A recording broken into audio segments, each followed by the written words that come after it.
selamat pagi. Apa kabar Anda pemirsa? Berjumpa kembali dalam program Berita Mataram hari ini. Sejumlah berita penting dan menarik lainnya telah kami siapkan untuk Anda dan berikut diantaranya.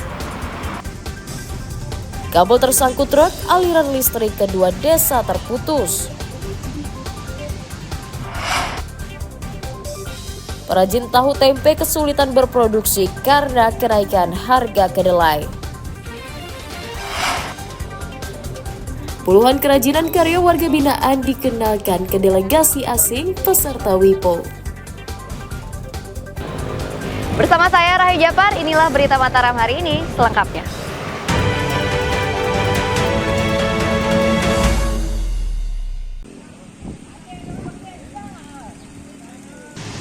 Dua tiang listrik roboh karena tersangkut badan truk yang melintas di Desa Jerowaru, Kabupaten Lombok Timur, Ahad sore. Hal itu menyebabkan kabel listrik putus dan melintang di jalan raya sehingga memacetkan arus lalu lintas. Sejumlah pengguna jalan memilih tidak melewati jalan tersebut karena takut tersetrum. Setelah dilaporkan oleh masyarakat, petugas PLN memperbaiki kabel dan tiang listrik yang roboh. Peristiwa itu menyebabkan aliran listrik kedua desa terputus sejak Ahad sore hingga Senin pagi. Yang listriknya roboh, ketarik sama truk bermuatan bambu yang sangat tinggi ya, overload dari ketinggian yang diizinkan itu. Kabel jaringan tegangan rendah kami ketarik hingga mengakibatkan dua tiang tersebut, satu miring, satunya patah. Bagian UP Sakra di sana sudah ke lokasi untuk mengamankan jaringan, terutama kabel-kabel yang berserakan. PLN mengimbau warga segera melapor jika menemukan kabel listrik terputus atau gangguan jaringan lainnya untuk segera diperbaiki dan tidak membahayakan masyarakat. Muhtadun melaporkan dari Kabupaten Lombok Timur. Tapi pernah diusulkan ini bukan? Ruangan Laboratorium Matematika dan Ilmu Pengetahuan SMPN 3 Bayan Kabupaten Lombok Utara rusak berat dan belum diperbaiki. Kerusakan terjadi akibat gempa bumi tahun 2018 lalu yang menyebabkan bangunan dan seluruh fasilitasnya hancur. Hingga kini, siswa tidak bisa melakukan praktik belajar di laboratorium dan biasanya harus menumpang ke sekolah lain. Sekolah telah mengusulkan perbaikan ke Pemda dan Dinas Pendidikan setempat, namun belum ada tanggapan. Ini pada saat gempa itu Pak, ada ruangan laboratorium yang sampai sekarang belum mendapat penanganan, jadi sejak 2018 itu kami tidak berani masuk ke sana Pak, karena kondisinya atapnya itu agak miring. Itu sangat penting ya? Iya, sangat penting karena IPA itu kan dia pembelajaran itu Pak cenderung lebih pada praktek gitu Pak, supaya anak-anak itu mendapatkan pengalaman belajar.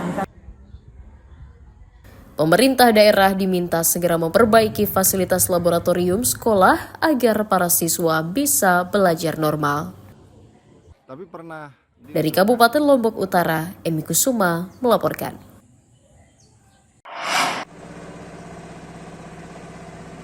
Puluhan perajin tahu di Desa Puyung, Kecamatan Jogat, Kabupaten Lombok Tengah mengeluhkan tingginya harga kedelai sejak 2 pekan lalu. Kedelai yang semula Rp1 juta per kuintal naik menjadi Rp1,3 juta per kuintalnya. Meski harga bahan baku naik, perajin memilih tetap berproduksi seperti biasa.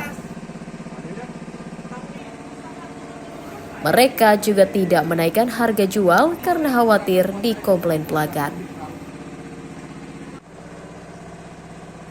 Kendati untung tipis, perajin tetap menjual dengan harga normal Rp30.000 per papannya.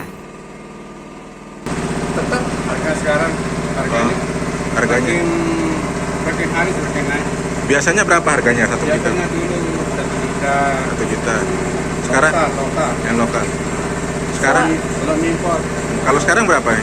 Sekarang impor lokal nih satu apa? 1,2 juta. 1,2 ya. Ini kan tahu ini tidak bisa naik, terpaksa kita dijual harga gudang lah. Jadi yang punya ini tidak bisa terpaksa kita ini kan terpaksa kita dijual. Harga di modal aja itu. Harga harga ini sudah naik ini kan. Jadi 1 juta berapa kan? 1.350.000. 1,3 ya.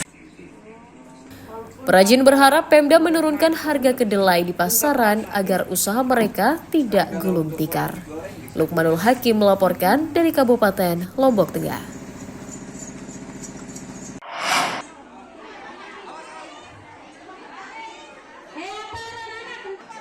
Ratusan balita stunting di Desa Labulia, Kecamatan Jonggat, Kabupaten Lombok Tengah menerima bantuan makanan tambahan oleh pemerintah daerah.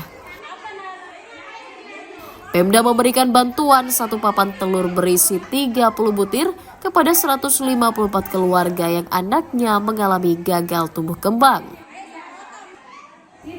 Hal itu sebagai langkah intervensi dan pendampingan untuk mempercepat penurunan angka stunting. Setiap balita diwajibkan mengonsumsi 2 butir telur per hari untuk mencukupi kebutuhan nutrisinya. Kita ada pengadaan PMT setiap bulan yang dari desa.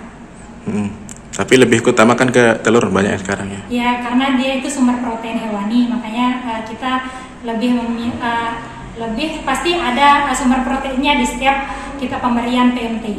Biasanya untuk satu anak itu berapa yang harus dikonsumsi telur? Ke dalam program ini kita 2 butir per hari. Per hari untuk anak ya? Penyediaan makanan tambahan dialokasikan dari dana desa sebesar 300 juta rupiah.